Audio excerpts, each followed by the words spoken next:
ഇന്നൊരു ഞായറാഴ്ചയായിരുന്നേ. അപ്പോൾ ഇന്ന് രാവിലെ എഴുന്നേറ്റപ്പോൾ തോന്നി ഒരു ഇച്ചിരി ബീഫ് മേടിച്ചിട്ട് ഒന്ന് ഫ്രൈ ചെയ്താലോ.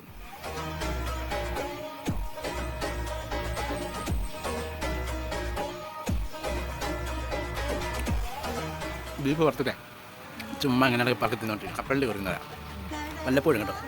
എണ്ണ കുറച്ച്, ഇത് നമ്മൾ അധികം എണ്ണ ചേർത്തില്ലേ. അപ്പോൾ അതിൻ്റെ അകത്ത് ആ നെയ്ക്കകത്ത് തന്നെ വറുത്തെടുത്താൽ, അതിൻ്റെ കൂട്ടത്തിൽ നെയ്ക്കകത്ത് തന്നെ ജസ്റ്റ് ഒന്ന് വറുത്തെടുത്തു.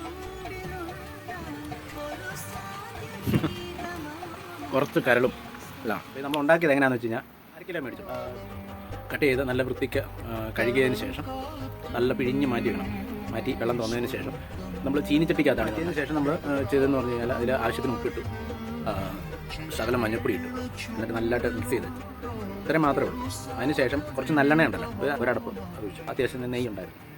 ഇതെല്ലാം കൂടെ ചേർത്ത് മിക്സ് ചെയ്തിട്ട് ഒരു ചീനിച്ചട്ടി ഉണ്ടല്ലോ അതിനുള്ളിലേക്ക് ഇട്ടിട്ട് തീ കുറച്ചിട്ട് ഒരടപ്പ് വെച്ച് അടച്ച് വെച്ചു. വേറെ വെള്ളമോ ഒന്നും ഉപയോഗിച്ചിട്ടില്ല.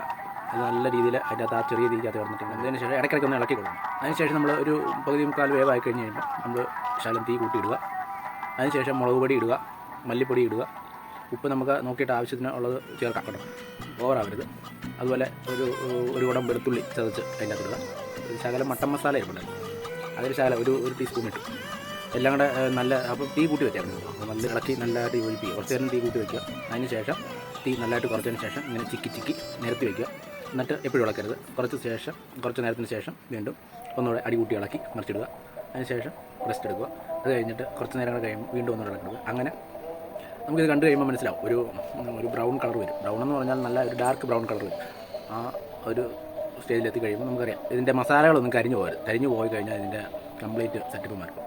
അപ്പം തന്നെ നമ്മളുണ്ടാക്കി അടിപൊളി സാധനം ട്രൈ ചെയ്യുക കേട്ടോ. ഞാൻ ഉണ്ടാക്കാം.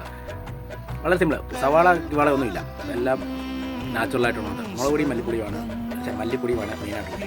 വേറെ ശകലം കുരുമുളക് പൊടി ഇട്ടിട്ടുണ്ട്.